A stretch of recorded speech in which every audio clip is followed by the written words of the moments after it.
राकेश जी ने मुझे एक मैसेज फॉरवर्ड किया, जिस एलोपैथी वाले अपने आप को जो सुपर साइंस बोलने वाले हैं, कि गजब का तमाशा है। एलोपैथी एक ऐसी स्टूपिड और दिवालिया साइंस है कि पहले क्लोरोक्विन फेल हुई, फिर रेमडेसिविर फेल हो गई, फिर एंटीबायोटिक्स इनके फेल हो गए, फिर स्टेरॉइड इनके फेल हो गए, प्लाज्मा थेरापी के ऊपर भी कल बैन लग गया, और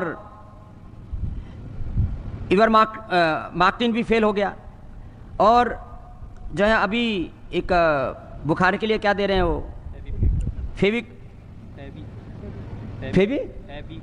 फेवी फ्लू, वो भी फेल है। जितने भी दवाएं दे रहे हैं, फिर लोग कह रहे हैं तमाशा हो क्या रहा है। बुखार की दवाई उनकी कोई कोरोना के ऊपर काम नहीं कर रही, क्योंकि आप बॉडी का टेम्परेचर उतार देते हैं। टेम्परेचर जिस कारण से आ रहा है, उस वायरस को, उस इन्फ्लेमेशन को, उस बैक्टीरिया को, उस जो है अलग उस फंगस को, जो भी अलग अलग प्रकार के इन्फेक्शन से जिस कारण से बुखार हो रहा है, उसका निवारण तुम्हारे पास में है नहीं, तो कैसे ठीक करोगे। इसलिए मैं बहुत बड़ी बात कह रहा हूं, हो सकता है इसके ऊपर कुछ लोग विवाद करें। लाखों लोगों की मौत एलोपैथी की दवा खाने से हुई है। जितने लोगों की मौत हॉस्पिटल न जाने के कारण से हुई है, ऑक्सीजन न मिलने के कारण से हुई है, उससे ज्यादा लोगों की मौत ऑक्सीजन के बावजूद हुई है, दवा एलोपैथी की दवा मिलने के बावजूद हुई है, स्टीरॉइड की वजह से हुई है। ये कोई ताली बजाने की बात नहीं है, वैसी बात बता रहा हूं। ये पीड़ा की बात है कि लोग समझ ही नहीं रहे करें क्या।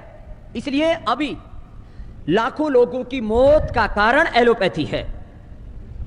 आप कहेंगे फिर, मैं कहता हूं एलोपैथी साइंस पूरी खराब नहीं है। मॉडर्न मेडिकल साइंस का हम स्वागत करते हैं, साइंस और टेक्नोलॉजी का विरोध नहीं है। उसमें जो प्रयोग किए जाने वाले जो अलग अलग जो मेडिसिन्स हैं, जो उसकी अलग अलग थ्योरीज हैं, जो उसके अलग अलग जो फाइंडिंग्स हैं, जो अलग अलग उनकी झूठी रिसर्च हैं, उनका विरोध है। जितने लोगों की मौत ऑक्सीजन न मिलने से, दवा न मिलने से, हॉस्पिटल न जाने से हुई, उससे ज्यादा लोगों की मौत वहां हो रही है। और वहीं अब नए उपद्रव हो रहे हैं। कोरोना के बाद करोड़ों लोगों को, कोरोना के बाद कुछ लोग हॉस्पिटल्स में गए, कुछ ने घरों में ही ठोक ठोक के दवाइयां खाई हैं, मुट्ठा भर भर के। होम क्वारंटीन के दौरान डॉक्टर की सलाह लेकर के दवा खाओ, और सलाह दे रहे हैं वो ये सब जहर खाने की।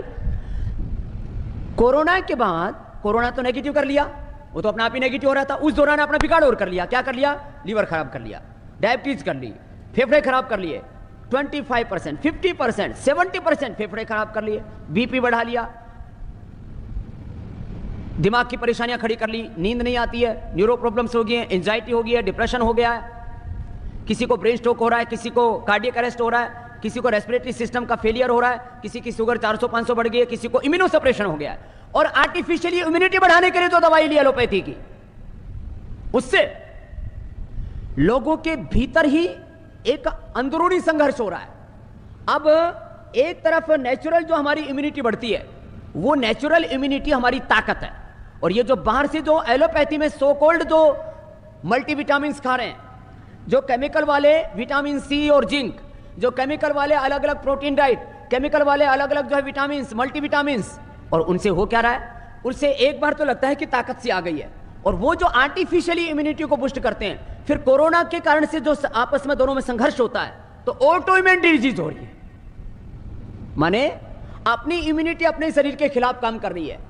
अपनी इम्यूनिटी अपने शरीर के खिलाफ जब काम करती है, तो जो कोरोना के अंदर होता है, कोरोना ये क्या करता है? गलत सिग्नल पास ऑन करता है और अपनी जैसी कॉपी तैयार करता है। कोरोना शरीर में जाकर के बच्चे पैदा नहीं करता, ये मच्छर संतति नहीं पैदा करता वहां, या ये अपने जैसी कॉपी तैयार करता है, सिग्नल भेजता है। किसको? हमारे ही बॉडी की कोशिकाओं को, जिसको नाम दिया जाता है, जो हमारी बॉडी के सेल्स हैं, हमारी बॉडी के जो प्रोटीन्स हैं, उनको ही एक सिग्नल देता है।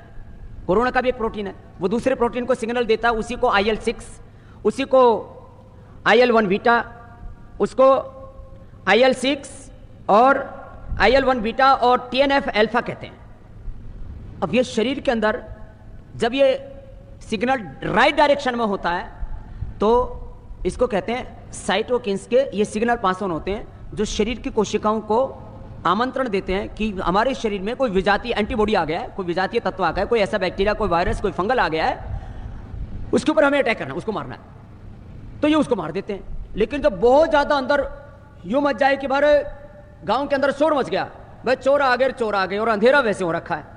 अब अंधेरे में चोर आ गए, गांव वालों ने एक दूसरे के ऊपर वार प्रहार, एक दूसरे के ऊपर गोली चलानी, लठ मारने शुरू कर दिए। गांव वाले सब घायल होकर के, और गांव का गांव जो है वहां धराशायी हो गया, मर गया। यह हाल हो रखा है। अब लोग क्या करें? ऐसे में हमें लोगों को राइट डायरेक्शन देने की जरूरत है। तो इसके लिए अब बहुत जल्दी ही न्यूट्रास्यूटिकल प्रोडक्ट्स आने वाले हैं। ये सब जहर खिला करके जो मारे, तो हमने लाइकिन से हमने विटामिन डी तैयार किया है, मकई से हमने, कोरहल से हमने विटामिन B12 तैयार किया है, और मोरिंगा से हमने बी कॉम्प्लेक्स तैयार किया है, मोती पिष्टी और मुक्ता शुक्ति से हमने बोन हेल्थ कैल्शियम तैयार किया है, और मंडूर से और पालक से, स्पेनिश से, और उसके अंदर थोड़ा सा एलोवेरा और ये सब मिला करके रोजी हिप्स, उससे हमने आयरन कॉम्प्लेक्स, खून बढ़ाने के लिए टैबलेट तैयार किए। हमने फ्लैक्स सीड से और ओमेगा से, ओमेगा 3, 6, 7, 9 ओमेगा तैयार किया। और रोजी हिप्स बोलते हैं गुलाब के पंखुड़ियां जिस गोल गोल डंडी उसके ऊपर लगती है, डंठल के ऊपर, उसको रोजी हिप्स कहते हैं। उसमें सबसे ज्यादा रिच और सबसे ज्यादा हेल्दी विटामिन सी होता है। बाकी जितने भी सिट्रिक फ्रूट्स होते हैं उसमें खटास होता है, वो जोड़ों का दर्द और कई बार कफ कोल्ड को भी बढ़ा देता है। तो विटामिन सी तो मिले लेकिन सिट्रिक एसिड ना हो, इसके लिए हमने सबसे सेफ विटामिन सी ढूंढा रोजी हिप्स में, और उसके साथ जिंक मिला दिया। तो इस समय लोगों की इम्यूनिटी बूस्ट करने में और उनको अलग अलग बीमारियों से लड़ने में ये ताकत देगा। ये कहना कि वो मेरा बयान था, अभी वापस मैं बोल रहा हूँ। ठीक है, डॉक्टर हर्षवर्धन जी का आदर करते हुए एक करुणा के साथ मैंने अपनी बात कही है इस विवाद को ख़त्म करने के लिए। मैंने उस समय भी बोला था, अभी भी बोल रहा हूँ। मैं एक व्हाट्सअप मैसेज पढ़ रहा था, ये मेरा बयान नहीं था। दूसरी बात, डॉक्टरों के योगदान को स्वामी रामदेव ने कभी नकारा नहीं। वो कैसे थे और आज क्या बोल रहे? उस दिन बोलने का था ना, खिलवाड़ किया, ये किया, वो क्या। आज बोलते हैं मैं मानता हूँ, मैं ऐसे करता हूँ, मैं इमरजेंसी दवाई में एलोपैथी मानता हूँ, मैं ऐसा करता हूँ। अरे आज वो टाइम के सोए थे क्या? आप भी तो मान लो, आप भी तो मान लो मेरे भाई साहब, ले ले जी। मेरे को कोई आपने जो मेरे को एलोपैथी के बारे में बोला है उसके बारे में बात करिए। मेरे को दूसरा कोई सुनना नहीं है, दूसरा कोई बोलना नहीं है। बाकी जब डिबेट मेरे पास आ जाओ, आपका 1 महीने में मैं 15 किलो बात कम करके और आपको योग आयुर्वेद का भक्त बना करके भेजूंगा। हम लोग कोई टॉलरेट नहीं करेंगे, ये एक चीज टॉलरेट नहीं। प्रणाम, ऑल ओवर आपसे कोई चार्ज नहीं लिया जाएगा, जाएंगे हम लोग, नहीं बनेगा।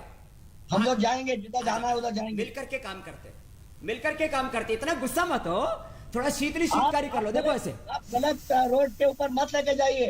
आप जिस दिन जो बात किया था उसके लिए बात करना, थोड़ा ब्राह्मणी उद्गीत कर लो। का मुझे कोई बात नहीं करना है। अब जो ये स्ट्रेस बहुत बढ़ा हुआ है लोगों का, और स्ट्रेस मत बढ़ाइए, थोड़ा सा शांत हो जाइए। डॉक्टर साहब, आप एक डॉक्टर हैं, आप एक डॉक्टर हैं। आपको मुझे सिखाने का जरूरत नहीं है, वो मैं सब समझता हूँ। आप जी बोलिए डॉक्टर साहब, इतना गुस्सा मत करो। गुस्सा हेल्थ के लिए अच्छा नहीं होता।